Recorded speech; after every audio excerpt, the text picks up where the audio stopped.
Hey, it's John Brown here. Welcome back to Exploring Utah.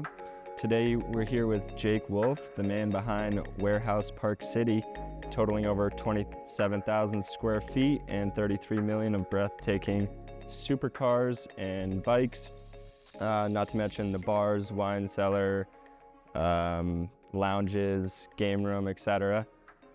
This is places like nothing I've ever seen before. As a car enthusiast, I've owned about 100 cars myself, nothing on this supercar level, but I did just get my first Porsche recently, so excited to one day have something that can be showcased here.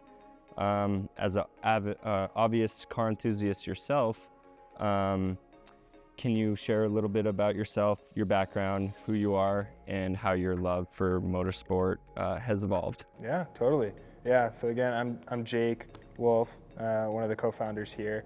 But yeah, always been a car guy for sure since I was a kid. Like, kind of had like the stereotypical like grandpa like had a vet back in the day and a GTO and stuff. So I grew up in like a Midwestern muscle car family. My whole family's from Ohio, so big Ford people. Okay. I see a few muscle cars sprinkled through. Yeah, they're here. We actually have one of our old family ones is in the rental fleet. We have a Camaro. Yeah, Camaro over there. A 68. Yeah. That's like a fully restored car. It's pretty fun. But yeah, for whatever reason, man, like had the muscle car background, but growing up in Charlotte, North Carolina, somehow became like a Lamborghini Ferrari nerd. Never saw them, but like saw them through like movies and video games and DuPont Registry, and read that and like Forbes and stuff as a little kid, just to look for the cars. But yeah, it's just been like a lifelong passion that's like evolved into what you see here today. Nice. Yeah. What was like your first car that you got that really kind of, you were like, all right, I'm a car enthusiast and I'm showing it with my car now? Like, yeah, for sure. Well, my first car was a Raptor, which I was very fortunate to get for sure. As a 16-year-old, I didn't think I would get it, but loved Raptors. It was right in the beginning when they were like hard to get and they were like really cool. So I just liked the idea of like a hot rod truck. Sounded like super sick. So I still have it. It's the warehouse shop truck now. Okay. It has like 150,000 miles on it. It's been beat up. Put some big old suspension on it so we can jump it. Nice. But yeah, that was the first one for sure. Yeah. Amazing. So what inspired the idea behind Warehouse, and where did you take the inspirations from, and how did the concept become a reality? Yeah, so going back like 5-6 years, I was transitioning out of like the clothing industry and started brokering exotic cars down in South Florida, Miami. And I was constantly going to big storage facilities for clients, trying to see different cars or represent the actual vehicle. You're just going to these big dusty warehouses with like $1 million worth of cars like here and there, but like it's just like, okay, sick, there's all this stuff, it's so like whoa, but then there's nothing to do. Like you just leave, and all these people are so passionate about it. It's like I didn't understand why you don't try to monetize that, and cultivate a community. So that was the genesis for sure. I was going to do it there first, and my investors, like, fortunately, backed me to do it here on a grander scale. But thanks to them. Yeah, no, for sure, because I love Park City. But yeah, no, the full idea is like, how do you pair really high-end like storage asset management style services with a true active community, and then different events, programming, amenities, and how do you make almost like this country club for enthusiasts. So yeah, I love it. Was there any inspiration? Has somebody done this before that you know of? Like, I feel like this is one of the first of its kind, but there's probably something similar. Yeah, like I think what really stuck out to me at the time is there's this place called Drivers Club in Seattle, which was 60,000 square feet, about twice as big as our showroom here. And had like 150 cars. It was really well like curated. They only let certain type of cars in. Not from a dollar perspective, but like an enthusiast perspective. Like we're not putting run-of-the-mill stuff in here, like Camrys and stuff. And then he had a little 2,000 square foot like club level. He didn't really activate it with like programming or events, but there was a bar, and they every once in a while they do an event. They had a golf simulator, and so I saw that, and he did it at a really nice level. And now he's a good friend of ours, actually a member here. Yeah, I saw that, and I thought it was just so cool. And I was like, well, one day, like I hope my concept can evolve into something on that scale, but really almost make it more of a social club than storage. Which is what we did here, and here we are now. I guess it's bigger than what I thought it was going to be, for sure. It's pretty sick, for sure. Yeah. So how many cars are in here? How many lifts? I know there's bikes around here, not to leave them out as well. And how do you go about selecting the cars in here? Like you said, it's not just from a dollar perspective. It's like rarity or like whatever fits the mold. And I guess what are those ways? Criteria. Yeah, exactly. Yeah, so going back to like 84 cars in here, there's those are all sold. There's 24 motorcycle spaces that we're still working on filling, and 16 lifts. They go from 2-car to 3-car to 4-car high in here.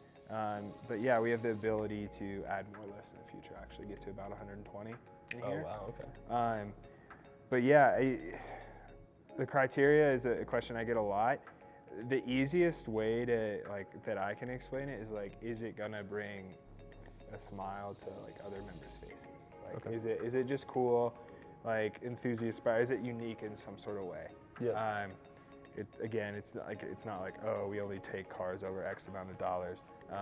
We have cars in here that are worth $30,000-$40,000, but they're rare. Like that FJ75 over there was imported and restored in Saudi Arabia last year and brought over. They never came to the States, so maybe 20 of those things are poking around the U.S. right now, but super rare. But something that kind of is the everyman dream. We have a Bugatti coming in here that's $4 million. So we have stuff kind of across the board. But yeah, we just take every car in and kind of assess it, and Amazing. Yeah. Are there any specific vehicles in the warehouse that you consider your favorite of the collection? Yeah, there's a F40 up there that is my favorite. It's my business partner's car. And really, really cool car. F40 is the Ferrari to me, the iconic Ferrari. But that's also a plexiglass, non-cat, non-adjust car. No adjustable suspension, no cat, so basically Euro spec. But then also it has the plexi configuration, so it has a plexi race glass in it. And then the door panels are stripped out. And Did that come from Ferrari? From Ferrari. As that spec? Okay. Yeah, from factory. So it was basically think about it as your track spec. Yeah, if it's I'm a GT2 or something. Yeah, totally. I'm gonna track my F40. That's the spec you did it in. Yeah. And only 94 of those were made out of the 1100 F40s. They actually made a decent amount of F40s. So really, really rare. Not all of them are kicking around today. And just getting that car here, and it was the start of my business partner's it was the first big car in his collection. So it's just kind of it's been sentimental, and it's been a big part of Warehouse for sure. For sure. I mean, I see it all the time on Warehouse, and I mean, you can't get more classic than an F40. Totally. I mean, everyone loves an F40. Yeah. So it's hard to beat. So I love that. So talking about lifestyle beyond the cars and the bikes, Warehouse Motorclub, like you were saying, offers more than just car storage. Can you elaborate on how you create community here? You kind of touched on it a little bit, but elaborate on that. Totally, yeah. The two goals here is on the showroom level, on the car level, is how do we make your ownership experience as easy as possible. So from a storage perspective, You know, they're all on trickle chargers. We assess every vehicle. We can start them up once a month, and then we make it really easy to coordinate services, where we actually kind of act as a concierge and we carry that through for you. So it's almost like asset management, even down to title and registration. Like, we'll just make it super easy to get out in your cars, have fun without having to deal with all the back end. But then on the flip side, we're really just trying to enhance your lifestyle. So whether that's, hey, I just got my first supercar or sports car, like, what do I do with it? Like, a lot of people like just truly don't know what to do. So it's like, okay, like, do you want to try out the racetrack? Like, we have these race instructors. We have a garage at the track. Like, we'll pull you through like how to do it comfortably. And that can range from racetrack to just canyon driving, learn how to drive your car better, to car shows, or whatever you want to do. We'll kind of help facilitate that for you. Yeah, and then in the club, yeah, we wrap around a ton of programming and events, get everybody together, and then also realizing that we're enthusiasts of many different things, not just cars. So you see the art around here, we have the kitchen, the restaurant, we have great food here, but all different things that we try to celebrate, and you know, just again, just like real lifestyle enhancer, put you around a really cool group of people. Amazing. And you don't need a car to be a part of it? Is that, that's great. So you can be around everyone, even if you don't have a car stored here? Totally, yeah. So you get full access to the facility, the club level upstairs. You kind of hit on, like, we have the restaurant upstairs, the bars. We have 4 racing simulators. We do like race tournaments for the members. We have a golf simulator that does PGA grade stuff all the way to Top Golf. But yeah, plenty of things to do. And then even if you, like, let's say you don't even have a car, or you just prefer to store your car at your house, we have a driving fleet of 8 different cars that range from supercars to sports cars to muscle cars to even some off-roaders. So you kind of inherit a car collection when you join the club. Okay, and those, you can rent out, or, okay. Yeah, just daily rentals, and we created a super seamless app that all members can use, and RSVP to events, rent the vehicles, coordinate your own services on your vehicles, chat with other members. Amazing. So yeah, just real seamless. That's a lot to offer. That's pretty exciting. Yeah, so for individuals passionate about cars, what advice would you give them in terms of building collection, becoming a part of warehouse, and just like kind of getting into the scene? And yeah, totally. I think, you know, if warehouse is something that interests you, it's definitely a great way to get into the scene, and do so in a reliable, you know, fashion. I think a lot of people, you know, they do really well, whether it's they sell their company, they get a big inheritance, or whatever it is, and they go buy a Ferrari, or they go buy a Porsche. But there's so many ways that it can go wrong, and the industry is kind of shiesty. So there's a lot of people get burnt out really quickly. So yeah, our like, whole goal something is, broke, who do I bring it to? Or like, I don't even know the person to ask to then. Totally, or you get overcharged, or you buy a car that you think you'll love, but it depreciates a ton, and that's not what you wanted, or somebody just steered you down the wrong path. So again, like, you know, you kind of use us as like your advocate, and help you, like, we'll truly like walk you through and put you on the right path to whatever your goals are. The scenario and goals, Totally. That makes a lot of sense. Yeah. Nice. So talking about getting this thing going, you know, something this unique, in this grand scale, there must have been challenges on getting this to fruition. Can you share some of those challenges you faced, and what was kind of the most rewarding part of getting this thing all going? Yeah, great questions. Definitely the most challenging was the build of this place. Unfortunately, Park City doesn't have another building that could house this. There's only one, it's the film studios. And, okay. You know, those are unleasable, basically. Or you can't take over Hoonigan too, so. Yeah, so we had to build from the ground up, which I've never built a building before. So learning to build, that's a big, yeah, a 45,000 square foot building was was a big with learning the other curve. tenants, 45,000. Yeah. Yeah, with the other tenants, it's 45,000, and then yeah, Nice. and then also beginning to design and go to price and start building all in the middle of COVID. Like, Yeah. when supply chain issues, everything. So having to learn construction, design, building, all these things in a very short window when you have all these crazy external factors happening. It was really tough. It took 4 years. Yeah. So quite a What long was time. your original timeline? I mean, COVID. COVID, obviously. Yeah, bumped it. I Bumped was it a lot. hoping to. Yeah. So 2x that. But yeah, so definitely that was the biggest struggle. Obviously, like getting the business operating and like getting the app done and stuff. All struggles too, but not near the complexity. Where in the building were you like, okay, like I'm gaining momentum here. This is going. I think I'd probably like a year ago, like last winter, right when the steel started going up. Okay. Because for a while, well, one, you're waiting on permitting. Nobody's in the office during COVID. Yeah. So that took forever. Then you're digging and you're just kind of like looking at the ground. But then steel was like, okay, I can see this thing happening. Yeah. And then at the same time, we'd make some changes internally to really add some firepower and then beef it up. So that was the first time where I was like, okay, now we're rocking. But yeah, it was a little crazy.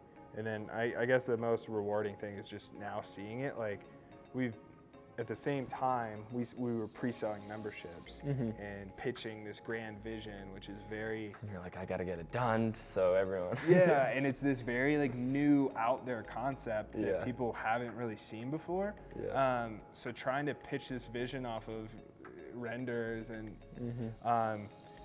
And we were fortunate because there was a great demand for it, but it's just really cool it was really cool like the first few weeks of opening for members to come in that had plunked down money and committed to us and supported us to see this place and be like, holy crap, like this is above and beyond what I ever could have expected. Yeah, yeah. And I was here for that opening party last week, and it was pretty amazing. So congrats on that. Thank you. you. That was cool to see.